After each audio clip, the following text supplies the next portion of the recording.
Dans le monde très restreint des city builders sur île, si l'on connaît les softs historiques de la série Anno à partir de 98, on trouve également une série parodique un peu moins connue, mettant en scène une république bananière en pleine guerre froide. Tropico nous permet ainsi de gérer notre dictateur aux commandes d'un peuple dans l'objectif de développer notre île entre les injonctions de l'URSS et des États-Unis, entre communisme et appel aux grandes multinationales, et entre dictature et tenue d'élections pseudo-démocratiques. Ce pitch unique plaît suffisamment pour que la série continue d'exister, avec un 7ème opus prévu pour 2026. Le soft inaugure également des jeux où chaque individu de votre cité peut être suivi en fonction de la satisfaction de ses besoins ou de son appartenance à des groupes de pression, pavant la voie pour des city builders plus complexes à la Dwarf Fortress ou encore Banished. Retournons donc au soft originel de PopTop Software.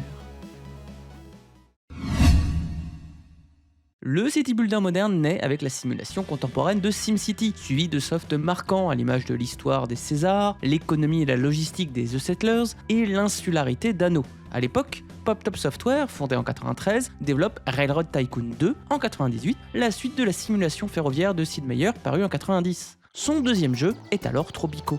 Avec une excellente musique caribéenne pétulante produite par Daniel Hindar, le soft ne souhaite pas se prendre au sérieux. L'arrière-fond historique l'est pourtant, puisqu'on se retrouve à gérer un dirigeant d'une république insulaire arrosé d'aide internationale et d'aide plus intéressée en provenance de l'URSS et des États-Unis, avec des productions locales destinées à l'exportation pour assurer à votre dictateur des rentes suffisantes. C'est ensuite à travers divers scénarios que vous devez gérer votre île comme vous l'entendez. Dans certains cas, vous serez menacé par une guérilla, par un des camps de la guerre froide, ou devrez ménager certains objectifs économiques. C'est un city builder qui repose sur sa population. Chaque habitant présent et immigré appartient à une des grandes factions, avec les militaristes, les intellectuels, les religieux et même les écologistes. Chaque groupe a des attentes particulières, mais chaque individu aussi, avec des besoins de s'alimenter, de se loger, de se distraire ou de prier. Vous pouvez ainsi les voir comme des Sims s'occuper de leur vie entre repos, distraction et travail.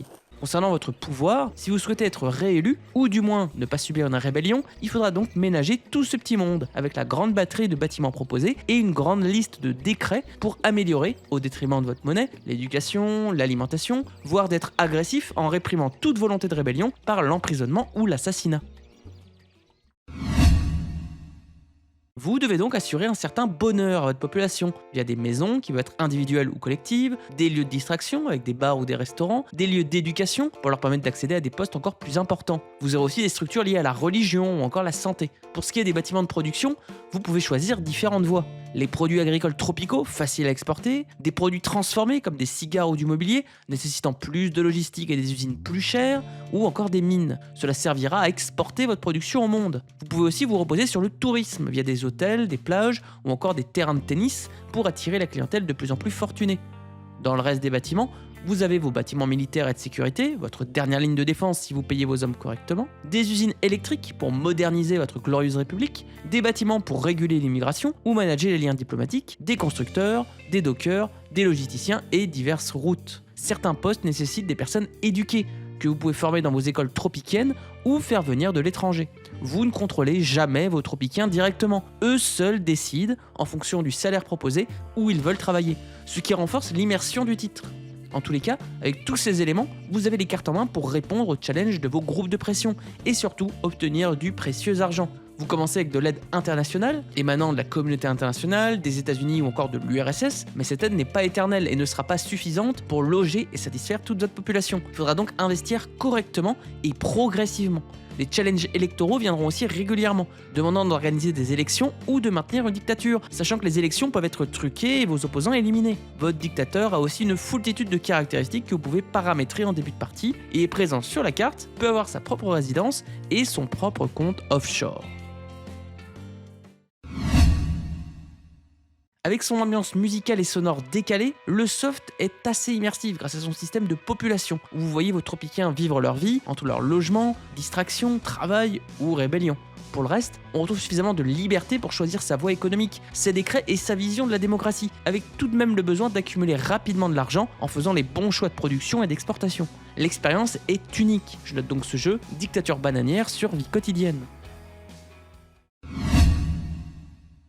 Tropico s'est écoulé à 1 million d'exemplaires en quelques années. Pourtant, le deuxième opus n'a pas grand chose à voir avec un city builder de pirates paru en 2003 où vous gérez des esclaves et des pirates pour envoyer ces derniers dans diverses expéditions.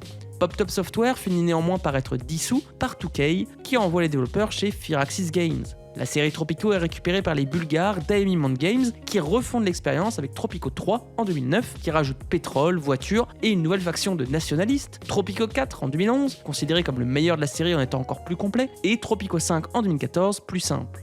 La licence est ensuite récupérée par Limbic Entertainment qui sort Tropico 6 en 2019 plutôt bien accueilli à sa sortie. Désormais, la licence attend son 7ème opus pour 2027.